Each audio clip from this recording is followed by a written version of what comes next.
bravo.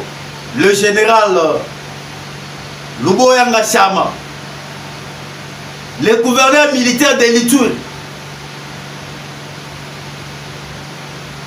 Bombardement dans les camps de l'ennemi.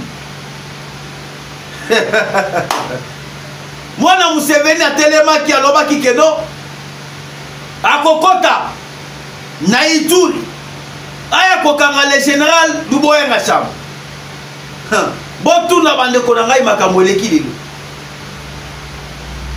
Force de frappe, bombardement total. Batuna quitté. Lelo, lelo, ebe baye, lelo, lelo, ebe bi. Makamwele ki lelo. Nazali koyebi sebino.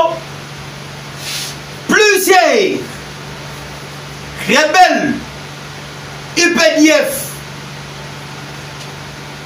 et les éléments de Thomas Lubangu neutralisés par le général Luboyanga Chama dans la cité, dans une localité de Lopa. Dans la localité ya Lopa bande konanga na sali ko ebsebino, ça ne va pas. Mbote na ba nyonso tu bazui libaku malamu ya kolanda biso na chaîne oyo yabino Congolais de père et de mère, Congolais de tata et de maman. Coup dur dans les camps de l'ennemi.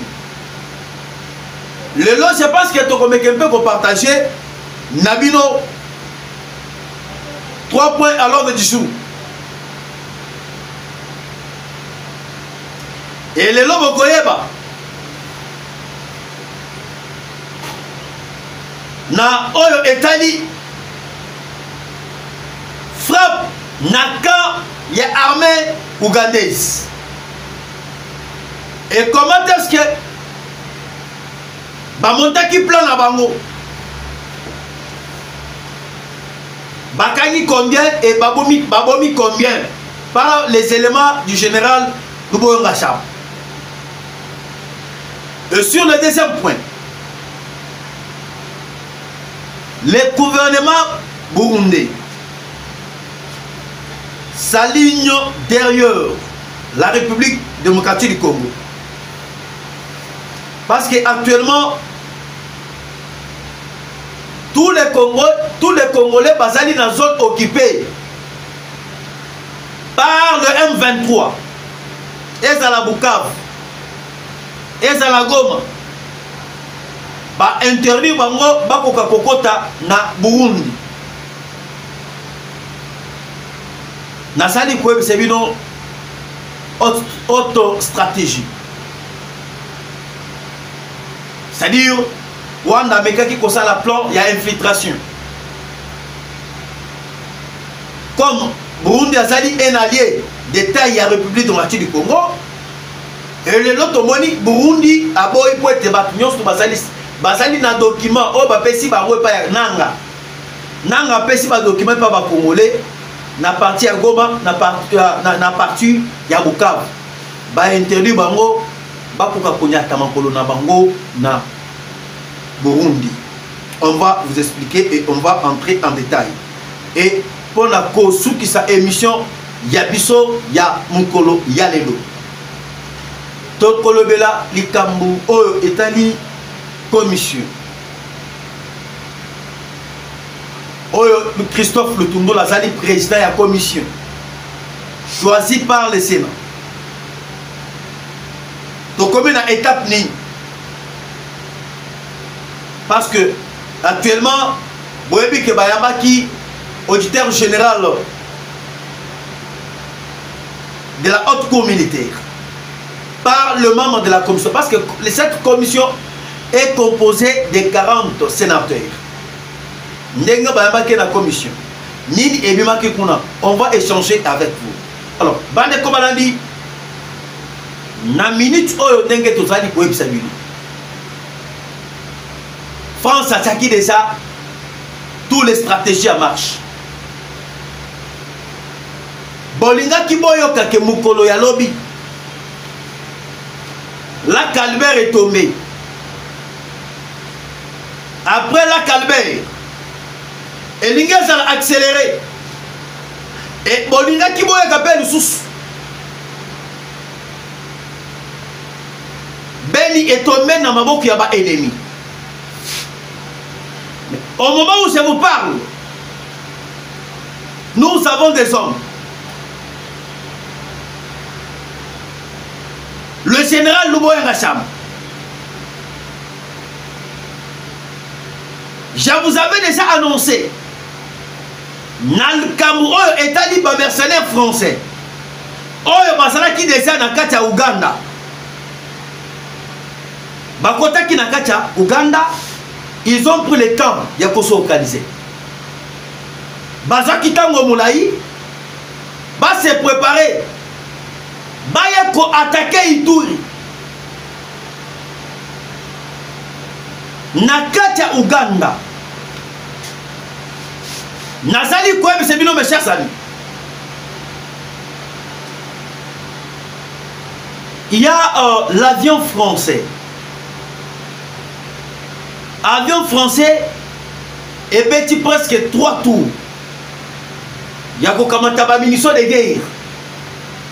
Badrone. Koyana yango na parti ya Uganda.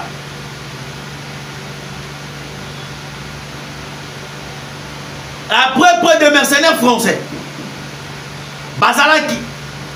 Babandaki Koya avec cet objectif. Il y a coupé sa formation militaire. Naba Ougandais, Naba milice ya Thomas Lubango. Parce que Kuna na côté ya Ituri, boye bango très bien. Même plan Oyo Kakame Azali ko utiliser. Même plan Museveni Azali Kolinga pe a utiliser. Ndenge Kakame a utilisé mais c'est Corlé Nanga. Aujourd'hui, Museveni Azali ko utiliser Thomas Lubanga. Un ancien chef de guerre, un ancien seigneur de guerre, pour que va déstabiliser na côté ya Ituri Mobimba. Bazali na comme partenaire, qui est la France. Et comment est-ce que Bazali qui neutralisé? Et comment est-ce que Bazali qui abattu? Bon, quand tu as vraiment ébélé, bon, aimer notre émission. La patrie, nous vaincrons. La patrie, nous vaincrons. Parce que, à la ligne, on voit les choses. Les Égyptiens que vous voyez, vous ne les verrez plus. Moi, j'ai été surpris. La tactique, il y a terrain. On va appliquer dans côté à Itour. Ça m'a dépassé. On est ensemble avec vous. Bande Konabiso Bazali Nabukav. Zone Ezali occupée par les M23. On est ensemble avec vous. On ne vous a pas oublié. Ezala Goma, on est ensemble. On est de guerre avec vous. Ezala Bunakana, Minova, Sake, Mwereman, Chengereo. On est ensemble. Des gars vont neutraliser IPDF. Naba élément yaba Thomas Lubangwana, mes chers amis, je vous dis, terrible. Action yaboyo natikala pour moi n'angoto.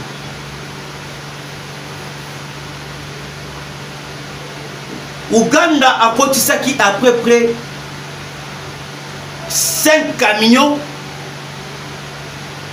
plein des éléments IPDF pour venir attaquer Ben. Et lorsque Bango Baye, bazalaki à 20 km de Lopa. Selon les informations, l'ennemi s'est retrouvé à 20 km de Lopa. Mais l'armée les a attaqués. Moi, bendana. De 20 km de Lopa, Babane Koya n'a intention ni. Intention au bango bayaki na yango. Basala qui n'a intention de s'accaparer de la Calvaire. Parce que dans la minute où on est tous allés France a commis une difficulté totale. Pour la Macambo est allé exploitation de pétrole.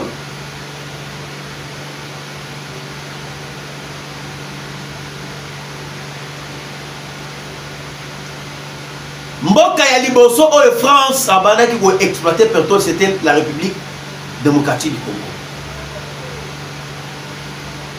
A bandaki pour profiter pour exploiter pétrole tant que Kabila Sala qui n'a pouvoir.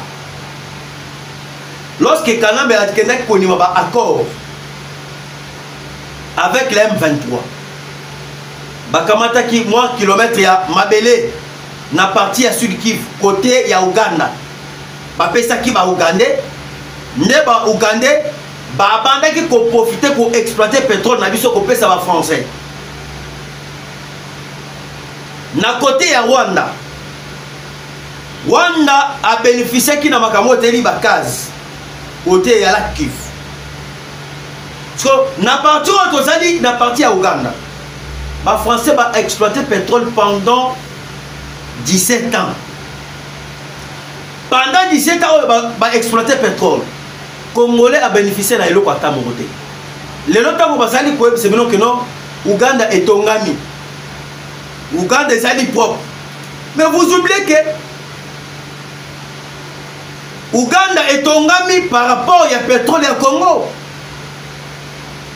Tout ce qu'on vous rencontre là, Ouganda est propre et stable. Mais c'est à cause du pétrole et au Congo. Tozali na pétrole na lac Edouard. Tozali na pétrole na lac Albert. Ouganda a exploité notre pétrole pendant 17 ans. Si on va se centrer en difficulté, pourquoi? Bayebi que actuellement le président Tshisekedi c'est un Congolais de père et de mère. Moyen bango va exploiter pétrole les athées. Ndenge babengani ba français na Mali, babengani ba français na Sénégal, babengani ba français na Côte d'Ivoire, babengani ba français na Burkina Faso. Le seul pays qui reste pour que France a se retrouvé, c'est la RDC.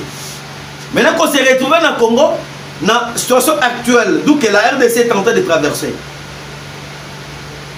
Oh basali maintenant RDC au lieu à Kenenadjul.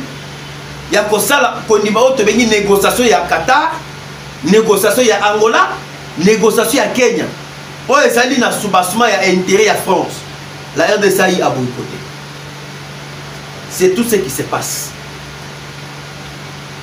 France, tant on moni que le Congo va avoir une négociation. Namakamouya Doha, Namakamouya Angola. Il faut maintenant qu'il y ait une vitesse. To utiliser maintenant Ouganda. To zongela makamu na biso ya coopération ya exploitation ya pétrole na lac Albert. Parce que selon plan oyo va mettre en place.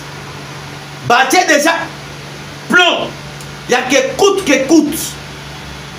Avant que moi oyo esi là, bazala déjà na beni na maboko na bango ba contrôler lac Albert. Tango bango ba koti. Je vous avais déjà informé. Nous coopérons maintenant actuellement avec les satellites américains. Tout ce qui se passe sur les 2 345 000 km². Nous collaborons avec les États-Unis. Les États-Unis a placé satellites naïe. Il y a que contrôler tous les 2 345 000 km². Il y a la République démocratique du Congo. Lorsque Bango Bazali Koko Tana côté à Lopa. Les généraux de Boye abandonnent pour moi d'abord. Dès que abandonnent pour s'organiser, bah continuer à Rwandais 5 camions na 3 camions à munitions de guerre. Nazali ko yebisela batini kaka drone moko. Hein, oyo eutaki ya ba Belge. Boyebi ke ba Belge bayaki na ba drone ebele na Kindu. Na ba munitions de guerre na bayaki na Kindu. Et na minute obatia deux bases. Base moko na Kindu, base mosusu na Kisangani. Pour empêcher avancement ya ba rebelle GM23. Ndebo isko koto oyo bango bakotaki na côté ya Beni. Basala qui neutralisé par les éléments du général de Boya Chambre. Na minute on est tous allés pour ébser. Ba camion na bango nyonso to komi putulu. Hein? Moi na koki kota la te. Ba camion ya ba IPDF komi putulu. Na ba munitions de guerre o bango basala qui yango. Ba récupérer yango pa les éléments du général de Boya Chambre. Et au moment où je vous parle, moi na Museveni azawapi. Hein? Encore ces petits-là, ils vous prennent du boisson alcoolique. Yozo Koya pour ça la menace. Un général mieux formé. Na yo mwana muke osali comme la masanga matin midi soir. Et osali ko se calculer na général Boya Rachamba que non, ozoya Koya na ben na Itour. Aucun général Boya Rachamba en otage. Ya wana tiboko talisusu Petre ebele na kaya ba ennemi ebele ba kufi na moment na sali ko ebsebi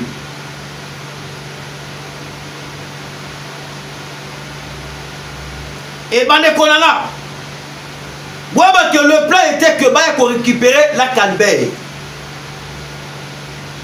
mais le plan est allé hors d'état de l'ure. Merci beaucoup mon général Luboya Ngasham. On doit servir la nation. Bino bokalisa ki Luboya Ngasham azali n'importe qui. Akoki ko cédele bino kaka Ituri kaka boy. Vous entrez comme vous voulez. Actuellement, par de Kobalandi, tout côté na deuxième point. Nous allons maintenant discuter avec vous à ce qui concerne en fait les Burundi qui viennent de décider ya Koboya Kuyamba. Batu o bazali kouta na Goma na baoyo bazali kouta na Bukavu avec les documents qui ont été octroyés par les éléments d'IAM23. Na mito yo nange tozali ko website.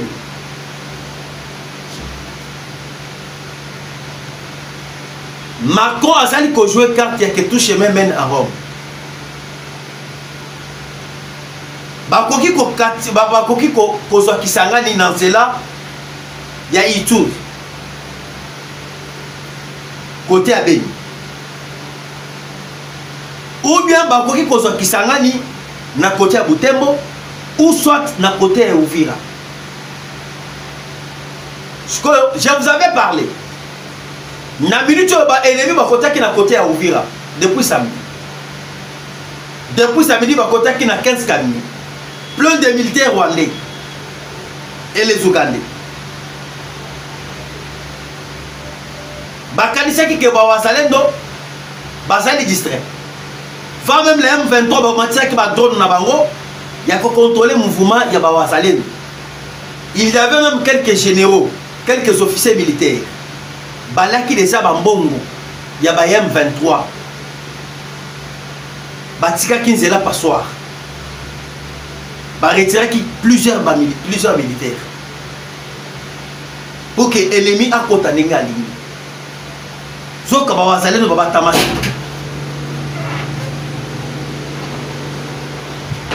Babazalé ne va pas tamasser.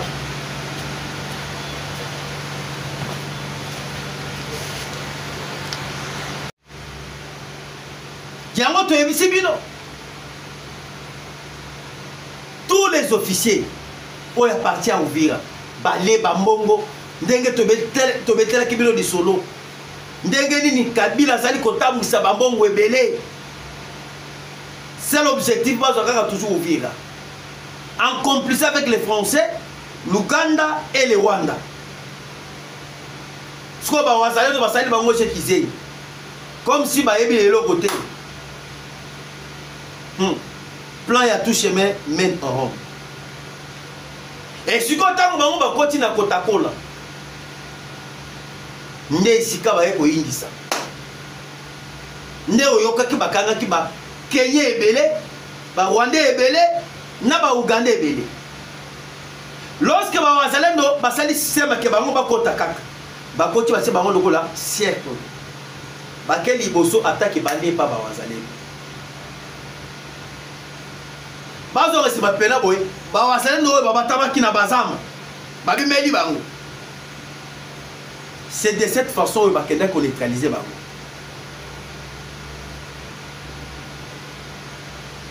Nyonso oyo ezalaki plan bakende kozaka Kisangani bafongola pe nzela oyo ezokende jusqu'à Kalemi. Mais sikoyo tango bakoese bango kuna yango moni ba changer bena plan na plan oyo bango ba changer ezali plan ya Burundi. Parce que Burundi, nous avons avec lui, nous allons partager na ba frontière ébélée. Ba frontière ébélée. Parce que maintenant à partir ya Burundi ba infiltrer maintenant Burundi. Parce que na minute on est tous allés pour c'est non que na Uvira tous allés na ba base solide. Ya FARDC, ya Wazalendo, na ba Burundi ba sapi wana na kati ya Uvira. Et si comme n'endez ce qu'on va salir plan, bah comment qu'on soit bah mukanda bah faux document, bah c'est les bah faux document bah outil na kacha Burundi, bah outil na kacha Goma, bah outil na Bukavu, bah recruter bango au bon nombre pour que bah faire traverser bango na Burundi, bah côté na Burundi bah infiltrer Burundi, au nom y a bah Congolais, tant qu'on soit quelques kilomètres il y a Burundi bazali na facilité ya contrôler au plateau de Mignemo bazali na facilité ya kokota directement na Uvira tout chemin mène à Rome nde système ba epina na yango yango siko boyoki selon la décision du gouvernement burundais. Le gouvernement burundais vient de décider en disant donc, le gouvernement burundais vient de s'aligner derrière la RDC. Il refuse d'octroyer et d'accepter tous les Congolais qui viennent du Bukavu, de Goma, avec les documents octroyés par les M23.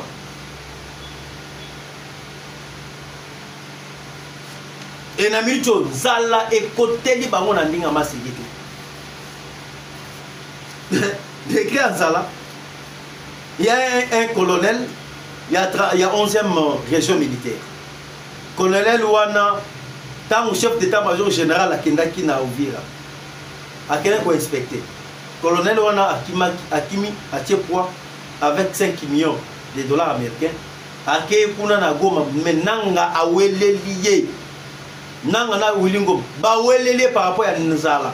Décret en Zala o ekote li bango to mona ngoto yango boyo kinanga komi ko le keno Tshisekedi azali konyo ko la peuple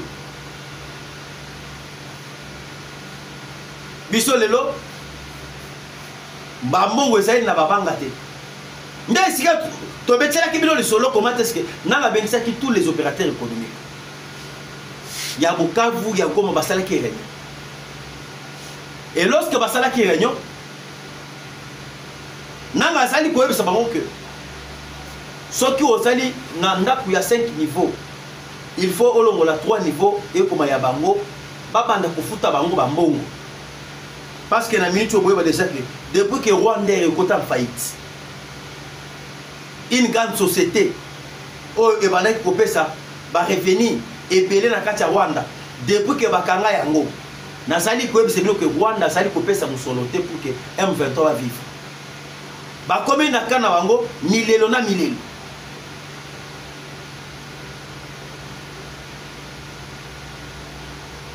yango siko boyoki nanga ko tisi réunion asengi bango soki muto asali na ndaku ya 10 niveaux bakaboli katikati 10 niveaux c'est-à-dire M23 bango ba récupérer 5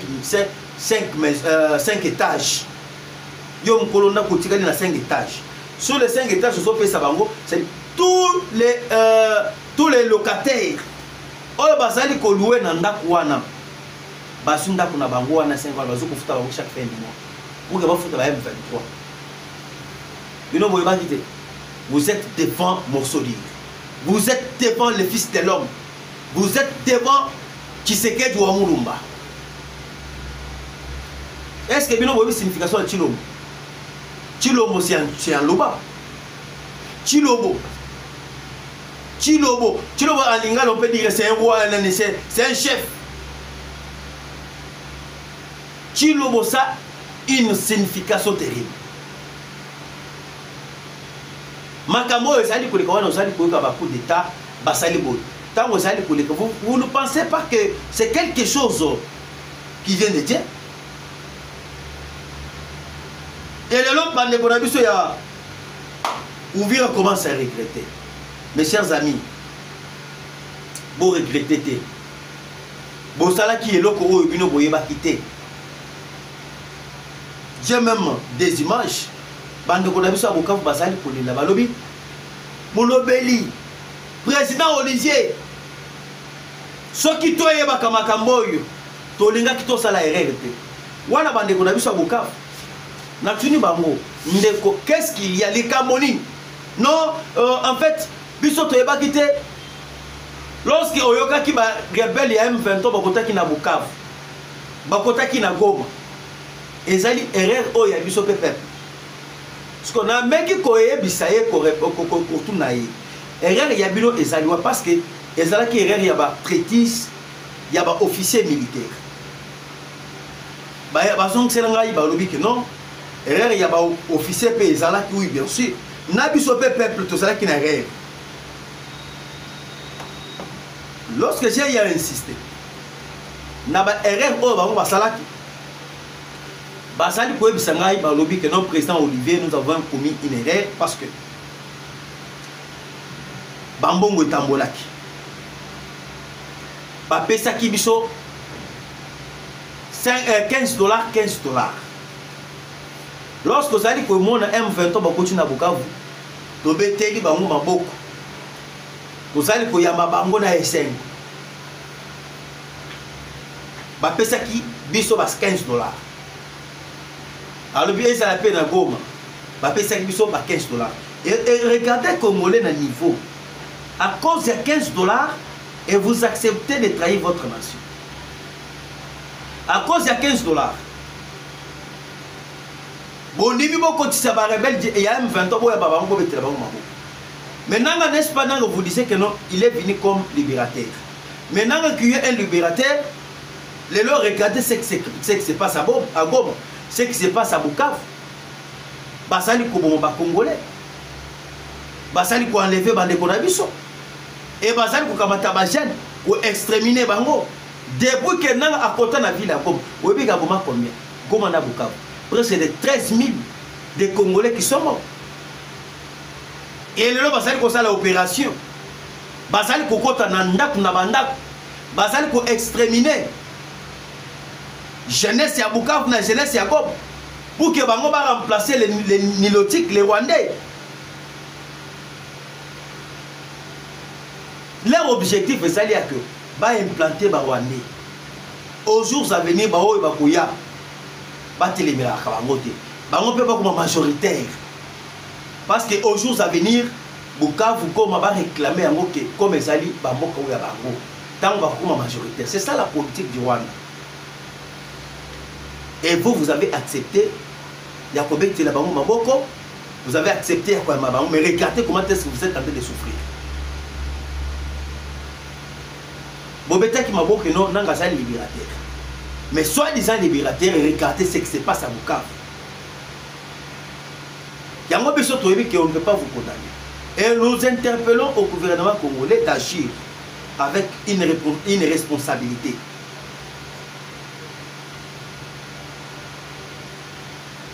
Et je vous préviens, actuellement, que personne ne vous trompe. Les a souffert. Vous avez suivi la décision du Qatar. Le Qatar vient d'accepter. Il y a que Azad pour soutenir Dieu et États-Unis. Qatar a se retiré dans la Français. Qatar a se retiré dans ma Lomé, dans ma Union africaine. Le Qatar s'est retiré. La situation des négociations des accords, ça a été de prendre une forme. Et ça lui fait formellement, il y a le couteau, et ça lui fait formellement ce qui pétait. Selon le département américain, va décider que le Rwanda doit obtempérer de retirer ses troupes militaires. Ce qui Rwanda a beau pour retirer, aux jours à venir, beaucoup moins dans ma caméra pour comme encore une minute, déjà 12 avions F-22, où tu peux déjà la République démocratique du Congo. Rwanda Kosu Kaboni. C'est terrible. La patrie ou la mort. Na minute on est tous allés pour le Baboué. Rwanda va coincer sur tous les niveaux. Makasi à Rwanda c'était la diplomatie. Malgré qu'il y avait des imbéciles, des ignares, les gens qui arrivaient à insulter le président Tshisekedi. Azali Kobe Sambon, il y a l'État. Qu'est-ce que l'État va s'aller conseiller par rapport à ce que le président Tshisekedi a pour voyager. Mais les autres Tshisekedi a Zongsi Congo, na scène internationale. Makamo ya Rwanda, beaucoup qui jamais qu'on frappait Rwanda sans que bon à la force sur le plan diplomatique. Parce que le partenaire du Rwanda c'était les États-Unis. Le partenaire du Rwanda c'était la France, c'était le Qatar.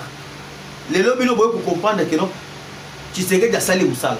Est-ce que bino boyebaki que Qatar azali na 80% ya économie pour azali contenir na Rwanda? Est-ce que bino boyebaki ba société belé ya ba allemand? Est-ce que bino boyebaki ya? Mais le Tshisekedi a kei ko sala lobbying, ba Congolais ba fongoli nisu. Aujourd'hui tous les Congolais sont censés maintenant de connaître la vérité.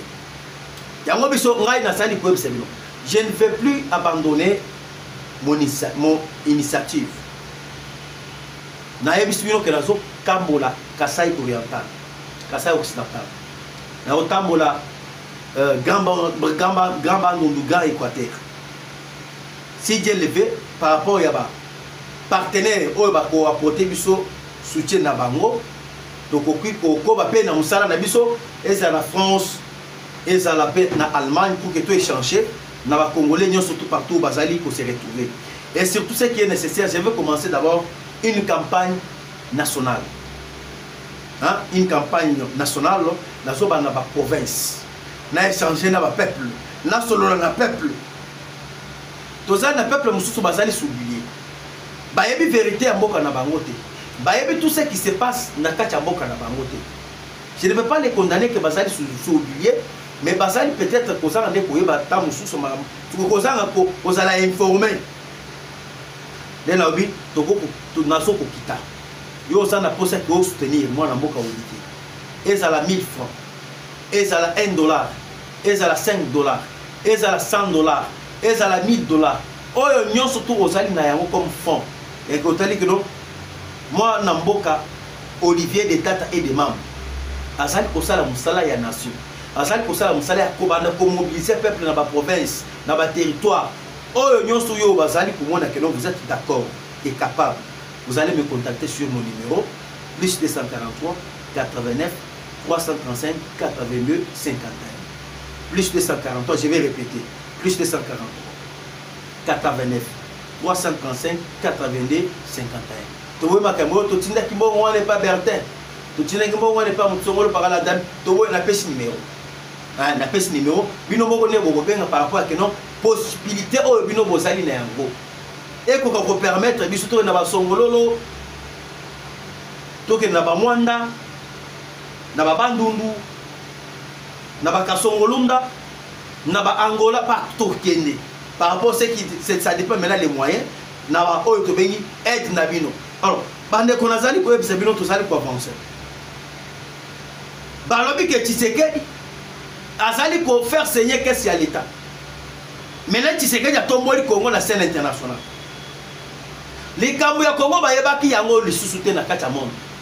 Les Kambu ya Congo ba to ba banda ko kamata ba grande décision envergure. À la place il y a RDC c'était le Rwanda. Mais depuis que Tshisekedi est venu au pouvoir, makambu ya Congo basali koyoka yango maintenant na monde. Congo est qui na ambako, c'est-à-dire que c'est un pays qui a été abandonné, un pays qui a été délaissé, tout comme Bakoya pour ça la balkanisation.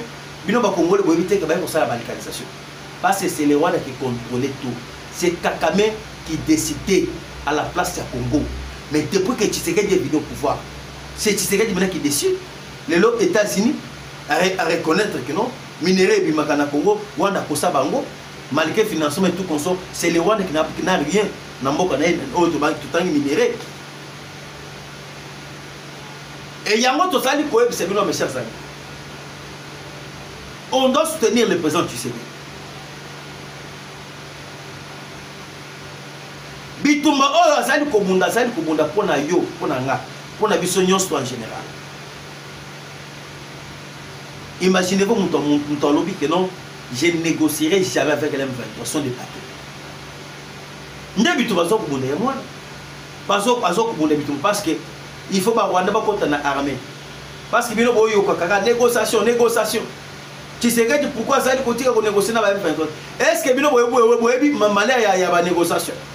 Négociation c'est la vidéo prendre les militaires rwandais kotia bango na la police, kotia bango na armée, makambo il faut ba Congolais ba yeba.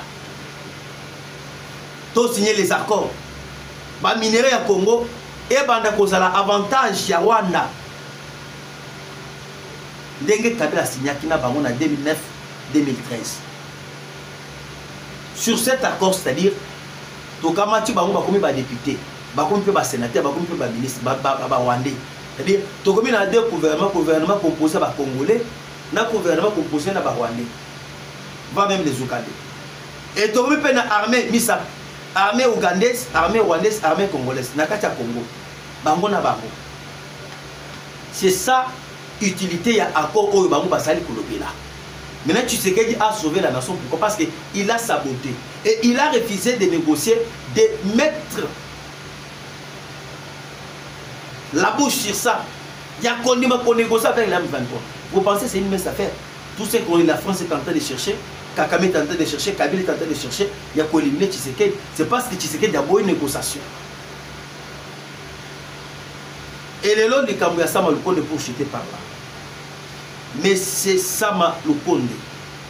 Sama Lukonde Nazali qui n'a pas une position claire. N'a pas qui que ma Kamouya commission est quoi porter et l'autre côté. Parce que la tête de la commission n'a pas qui que Ezali Christophe Lutundula, ancien ministre des Affaires étrangères, où est Azali actuellement la commission choisie. La commission Ezali qui s'est tendue. Beaucoup de gens et combien de sous nom de qui s'est tendue. Mais ce qui est important, c'est le peuple. C'est le peuple qui doit maintenant se prendre en charge. Ce qui le peuple se prendre en charge, ça sera trop tard. Pour se prendre en charge, pour ça là, il va sting dans le Sénat, dans le Parlement. Baton là-bas, c'est jeté, balé, babon, il y a Kabila. À peu près 500 millions. Et puis 500 millions. Et puis, au bas, c'est corrompre bango. Des voleurs sénateurs.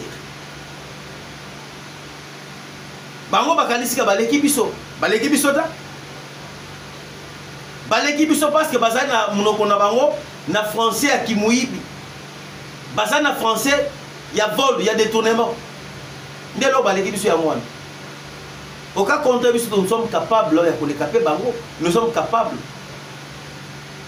ba ebele ba sénateur ebele na kati ya sénat baleki nga na politique ata mokete ata bananga nyonso wana na bakabila Balekinga na politique. Ceux qui Kabila salaki politicien nan. Il faut maintenant avoir au pouvoir par les élections. Mais tant que pour Mindouk, c'est-à-dire que ça une pète, politique. Un policier c'est quelqu'un qui fait des lobbying et récupérer le pouvoir.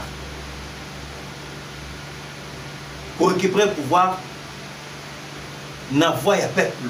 C'est ça un vrai politicien. Tu sais que tu as Azali maman na yangi na politique. Merci vraiment tout pour ta nabino. Balasima. Bye.